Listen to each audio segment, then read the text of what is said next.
সমস্ত সাধুগুরু বৈষ্ণব এবং রাম ভক্তদের চরণে প্রণতি জানিয়ে তাদের চরণধুলির আশীর্বাদ নিয়ে শুরু করছি আজকের রামায়ণ। জয় শ্রীরাম, জয় শ্রীরাম, জয় শ্রীরাম। হরে কৃষ্ণ। অযোধ্যা কাণ্ড। রাম বললেন, মাতা কৈকেয়ী দ্বারা প্রতারিত হওয়ার পর যদি আপনিও ত্যাগ করে চলে যান, তাহলে পিতা অবশ্যই তার জীবন বিসর্জন দেবেন। একজন সতী ও গুণবতী পত্নীর সবচেয়ে বড় কর্তব্য হলো জীবনের যে কোনো পরিস্থিতিতেই পতিকে পরিত্যাগ না করা। পতি যতদিন জীবিত থাকেন ততদিনই তিনি পত্নীর প্রভু। পত্নী যতই গুণবতী বা ধার্মিক হোক, যদি পতির সেবা করতে ব্যর্থ হয় তবে তার পাপ হয়।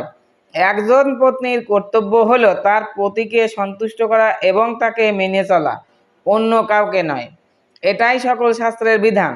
দয়া করে পিতার সাথে থাকুন এবং বনবাস থেকে ফিরে না আসা পর্যন্ত আমার জন্য অপেক্ষা করুন। কৌশল্যা রামের সাথে যাওয়ার আশা পরিত্যাগ করে অবশেষে রামকে আশীর্বাদ করতে রাজি হলেন। তাকে বনবাসে যাওয়ার অনুমতি দিয়ে তিনি পুত্রের মঙ্গলের জন্য ব্রাহ্মণদেরকে যজ্ঞ করতে বললেন। কৌশল্যা বললেন, তাড়াতাড়ি ফিরে এসো, তাহলে আমি সুখ ফিরে পাব।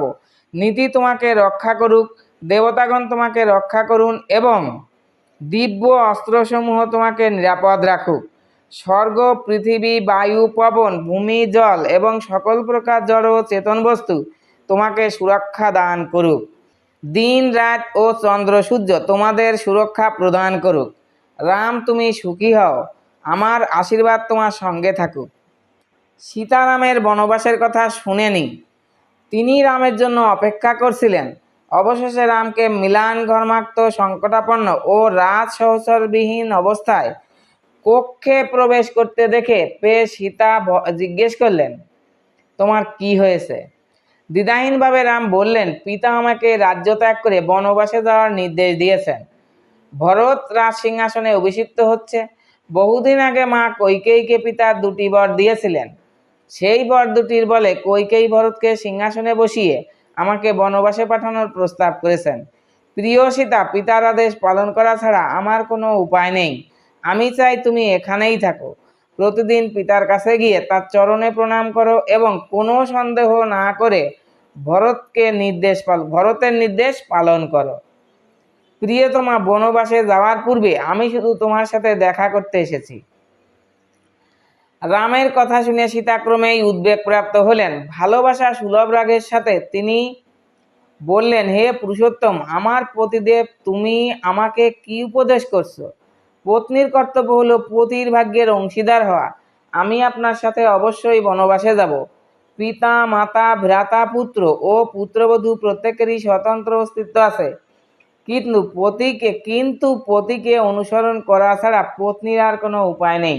আমি কারো আশ্রয় গ্রহণ করতে পারবো না, এমনকি নিজেরও না।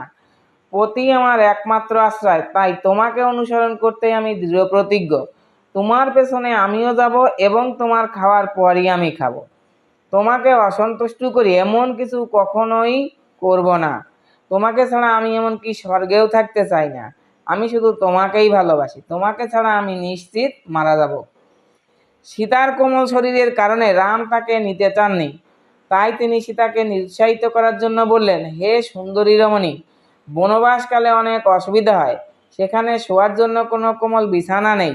উত্তাপ, শীত, ঝড়, বৃষ্টি সব সহ্য করতে হয়। সেখানে খাদ্য হিসেবে শুধু ফলমূলই পাওয়া যায়। শিকারের উদ্দেশ্যে লুকিয়ে থাকা হিংস্র প্রাণীর ভয় আছে। এসব বিবেচনার পর আমি তোমাকে আমার সাথে বনে যেতে দিতে পারি না। রামের প্রত্যাখ্যান শুনে পতির কাছ থেকে দূরে থাকার ভয়ে সীতা শিউরে উঠলেন। পদ্মপাতা থেকে জল ঝরার ন্যায় তার গাল বেয়ে মুক্তার দানার মতো অশ্রু ঝরতে থাকা অবস্থায় তিনি বললেন, আমি যতক্ষণ আপনার সাথে থাকবো ততক্ষণ কোনো অসুবিধা কিংবা বিপদ থাকবে না। পতিকে ছাড়া পত্নীর পক্ষে জীবন ধারণ সম্ভব নয়। যদি তুমি আমাকে সাথে না নিয়ে যাও তবে আমি বিষ পানে, আগুনে ঝাঁপ দিয়ে অথবা জলে ডুবিয়ে প্রাণ বিসর্জন দেব। বিবাহের পূর্বে এক জ্যোতিষী ভবিষ্যৎবাণী করেছিলেন যে জীবনের একটা সময় আমাকে বনবাসে থাকতে হবে। প্রিয় পতি, আমি জানি তোমার সাথে যাওয়াই আমার নিয়তি, তোমার সাথে থাকাই আমার স্বর্গে থাকা, আর তোমাকে ছাড়া থাকা মানেই আমার নরকবাস।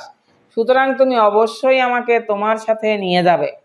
রাম সীতাকে নিয়ে তখনও বনবাসে যেতে সম্মত না হওয়াতে সীতা নিজেকে দূর দৈবের অতল গহ্বরে পতিত অনুভব করলেন। পতির বিরহের ভয়ে পাগল প্রায় সীতা কঠোর ভাষায় বললেন, তোমাকে জামাতা করে আমার পিতা বড় ভুল করেছেন। তুমি কিভাবে একজন বালিকাকে বিয়ে করার পর তাকে ছেড়ে দূরে চলে যাওয়ার চিন্তা করতে পারো? অযোধ্যাবাসীগণ রামকে সূর্যের মতো দীপ্তিমান ও অসাধারণ মহান বলে বোকামি করেছেন। তুমি বনবাসে গেলে আমি থাকতে পারবো না, হয় আমাকে তোমার সাথে নিয়ে যাবেন, নতুবা আমি বিষ পান করে মারা যাব। দুঃখজনকভাবে কাঁদতে কাঁদতে সীতা গভীর দুঃখে প্রায় মূর্ছা যাচ্ছিলেন। সীতার করুণ অবস্থা রামের কাছে অসহ্য লাগছিল। হৃদয় কোমল হলে তিনি সতী সীতাকে দুই হাত দিয়ে তুললেন। তারপর তিনি সীতাকে সঙ্গে নিতে রাজি হলেন। রাম বললেন, প্রিয় সীতা, আমি শুধু তোমাকে নিরুৎসাহিত করার চেষ্টা করছিলাম, কারণ আমি তোমার মনের প্রকৃত অবস্থা বুঝতে পারিনি। সীতা, একজন জ্ঞানী ব্যক্তির পক্ষে সহানুভূতি ত্যাগ করা সম্ভব হলেও তোমাকে ত্যাগ করা আমার পক্ষে সম্ভব নয়। তোমাকে অসুখী জেনে আমি কিভাবে শান্তিতে থাকতাম? তোমার মূল্যবান পোশাক, অলংকার এবং অন্যান্য যা কিছু আছে সবই এখন ব্রাহ্মণদের দান করে দাও। সীতাদেবী সানন্দে সেই স্থান ত্যাগ করার সঙ্গে সঙ্গে পাশে দাঁড়িয়ে থাকা লক্ষ্মণ সামনে এগিয়ে এসে রামের পা ধরে ফেললেন। অশ্রুপূর্ণ নয়নে লক্ষ্মণ বললেন, কৃপাপূর্বক আপনার সাথে আমাকেও বনবাসে যেতে দিন। লক্ষ্মণকে নিরুৎসাহিত করার জন্য রাম বললেন, লক্ষ্মণ, তুমি আমাদের দুই মাতা কৌশল্যা ও সুমিত্রাকে সেবা করার জন্য অযোধ্যায় থাকো। তাদের প্রতি কইকেয়ীর দুর্ব্যবহারের রোধ করার জন্য তোমার অবশ্যই এখানে থাকা প্রয়োজন। প্রত্যুত্তরে লক্ষ্মণ বললেন, ভরত নিশ্চয়ই সবকিছু দেখাশোনা করবেন। দুই মাতার জন্য আমাদের দুশ্চিন্তা করার কোনো প্রয়োজন নেই। বনবাসকালে সীতাদেবী ও আপনি যেন প্রাকৃতিক সৌন্দর্য উপভোগ করতে পারেন, সেজন্য আমি ধনুক হাতে আপনাদের সাথে সাথে থাকব। আমি আপনাদের জন্য ফলমূল সংগ্রহ করব আর ঘুমানোর সময় আপনাদের পাশে দাঁড়িয়ে থেকে পাহারা দেব। পরিশেষে রাম রাজি হয়ে লক্ষ্মণকে আদেশ করলেন, তুমি নিশ্চয়ই আসতে পারো, কিন্তু তার আগে মায়ের কাছ থেকে বিদায় নিয়ে আসতে হবে। তারপর মহারাজ জনককে দেওয়া বরুণ দেবের দুটি শক্তিশালী ধনুক, দুটি অভেদ্য কর্ম, দুটি বিশাল তুণীর এবং একজোড়া শক্তিশালী তরবারি নিয়ে এসো। বশিষ্ঠ মুনিকে প্রণাম করে অস্ত্রসহ এখানে ফিরে আসো। তারপর আমরা যাত্রা করব। লক্ষ্মণ ফিরে এলে রাম তাকে গুরুত্বপূর্ণ ব্রাহ্মণদের ডাকতে পাঠালেন, যেন তিনি তাদের সবকিছু দান করতে পারেন। বশিষ্ঠ পুত্র সুযজ্ঞ সহ অগস্ত্য মুনির পুত্রদের নিয়ে বিশ্বামিত্র রাজপ্রাসাদে এসে উপস্থিত হলেন। যথাযথভাবে স্বাগত জানিয়ে রাম তার অনুপস্থিতিতে অধীনদের রাজপ্রাসাদ দেখাশোনা করার নির্দেশ দেন। রাম তারপর কোষাধ্যক্ষকে তার সমস্ত সম্পদ নিয়ে আসার নির্দেশ দেন।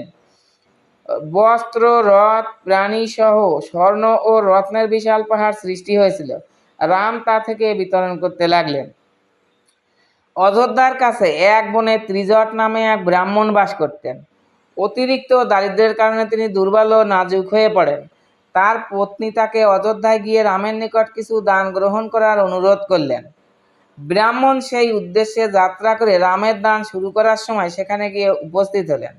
ব্রাহ্মণ রামের নিকট তার নিঃস্ব অবস্থার কথা বললে রাম রসিকতা করে বললেন, আপনার লাঠিটা হাতে নিয়ে যত জোরে সম্ভব নিক্ষেপ করুন, তা যতগুলো গাভীকে অতিক্রম করবে আমি আপনাকে ততগুলো গাভী দান করব।